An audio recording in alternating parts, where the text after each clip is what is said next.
Yeah, viewers all over the world. As you already know my name, Ogbuefi Ezeana, ugochitubelu, Oraifite. I'm an ancient high priest.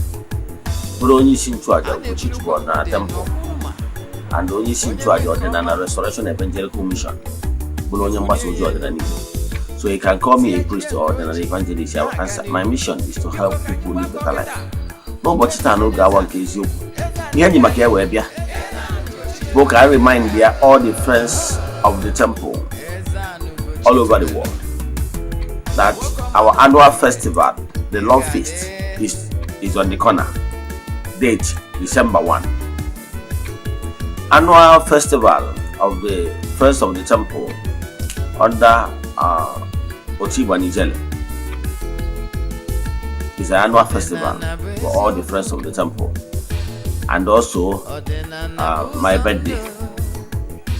So all the friends of the temple are expected to contribute whatever they can towards making that annual festival of Love Feast a memorable one. Malo no we has na naka kigeme. Ihe obuna si no bi okuta. Maka no ga ija abia nwa anure so aja me saraka. Eze-Ana festival. Onwozi ajuji nwere na ya. Chat am na WhatsApp.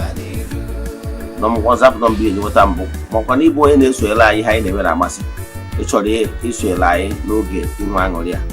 Chat am na WhatsApp 0805 7837672 or 08138243 May the blessing of Chukwu keep me in the be with you all.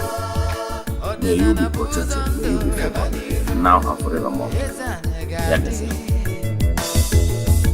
Ugochitubelu gadi, ugochitubelu temple, oyadi.